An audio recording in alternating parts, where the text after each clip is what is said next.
Welcome back to Capital Catch-Up. I'm Victor. And I'm Lenny. Today we are unpacking a significant legislative haul from mid-February 2026, ranging from a major overhaul of Medicare benefits to a crucial update on the Farm Bill. We are going to dive straight into the legislation, specifically a cluster of bills focusing on healthcare accessibility. We see a strong push in the Senate with Senate Bill 939, the Medicare Dental, Hearing, and Vision Expansion Act of 2025. This is a long-sought expansion. Historically, original Medicare has excluded these categories, forcing seniors to buy private Advantage plans or pay out of pocket. Senate Bill 939, paired with Senate Bill 983, the Hearing Device Coverage Clarification Act, signals a move to modernize the safety net for an aging demographic. It's not just about coverage, but delivery. House Resolution 2013, the Medicare Home Health Accessibility Act, addresses the logistical side. If passed, this would likely broaden who can order home health services, potentially reducing the bottleneck for patients recovering at home. And we can't talk about health costs without mentioning the middlemen. Senate Bill 882, the Patients Before Middlemen Act, is targeting pharmacy benefit managers, or PBMs. This builds on efforts from the previous two Congresses to decouple PBM compensation from the list price of drugs, which proponents argue artificially inflates costs for consumers at the pharmacy counter. Shifting gears to energy and the environment, we have House Resolution 3699, the Energy Choice Act, and House Resolution 3474, the Federal Mechanical Insulation Act. That second one sounds dry, Lenny, but mechanical insulation is one of the most cost-effective ways to reduce carbon emissions in federal buildings. Absolutely. It's Infrastructure Efficiency 101. On the conservation side, we have Senate Bill 517, the Forest Data Modernization Act. This is crucial for wildfire management. By modernizing how we collect data on forest density and health, agencies can better predict fire behavior. I also want to highlight House Resolution 5910.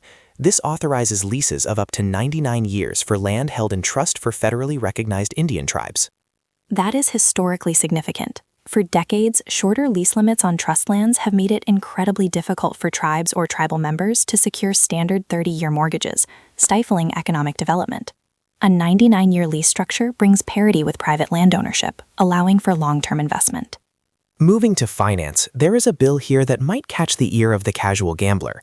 House Resolution 4304, the Fair Accounting for Income Realized from Betting Earnings Taxation Act. Right. Current tax law can be punitive, sometimes requiring you to claim winnings without fully deducting losses depending on how you file.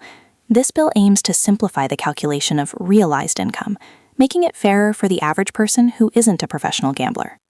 We also have House Resolution 5371, the Continuing Appropriations Act for 2026. This covers agriculture, legislative branch, military construction, and Veterans Affairs. For our listeners, a continuing appropriation, or CR, is a stopgap measure. It keeps the government funded at current levels to avoid a shutdown while Congress negotiates the final budget. It's standard procedure, but always high stakes. Let's move to the committee rooms. The schedule for late February 2026 was packed. The Committee on Agriculture met to consider House Resolution 7567, the Farm, Food, and National Security Act of 2026. That is the Farm Bill. It's the primary agricultural and food policy tool of the federal government, renewed every 5 years. It governs everything from crop insurance to SNAP benefits. Calling it a National Security Act highlights how lawmakers are framing food supply stability in the current geopolitical climate. The Veterans Affairs Committee was arguably the most active. They held a massive markup session on February 24th, covering over a dozen bills. A markup, for those asking, is where the committee actually debates, amends, and rewrites the legislation before sending it to the floor. They tackled House Resolution 982, the Warriors to Workforce Act, and House Resolution 7049, regarding mental health for homeless veterans. They also covered House Resolution 7141, the Affordable Housing Guarantee Act, and House Resolution 1957 to end veteran homelessness. The sheer volume of bills in one session shows a concerted effort to close gaps in veteran services, specifically regarding housing and transition to civilian life.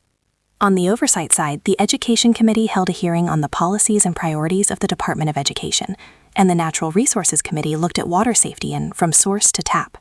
That water hearing is vital. It examined challenges for safe drinking water, likely addressing aging lead pipes and emerging contaminants like PFAS. We also saw the Senate confirm several high-profile nominations. Christopher T. Hansen was reappointed to the Nuclear Regulatory Commission through 2029. With the renewed interest in nuclear energy as a baseload clean power source, his regulatory philosophy will be impactful. In the diplomatic corps, the Senate moved on several assistant secretaries of state, including Jeremy Carl for international organizations and Wesley Brooks for oceans and international environmental and scientific affairs. And we have a new director of the National Park Service, Scott Socha. Given the record attendance at national parks recently, he faces the difficult task of balancing public access with conservation. We should also mention the Congressional Daily Records. We have volumes 172, numbers 28 through 32, covering February 10th through the 17th. The record is the official transcript of floor proceedings. If you look at the February 17th edition, volume 172, number 32, you'll find the verbatim arguments regarding the bills we just discussed. It's where the legislative intent is cemented in history. Before we close, House Resolution 40073, the Tsunami Warning, Research, and Education Act, also moved forward. It updates our detection capabilities for coastal communities. And House Resolution 6978, the Preserving Integrity and Immigration Benefits Act, which tightens scrutiny on visa applications. So what should listeners watch for in the coming days?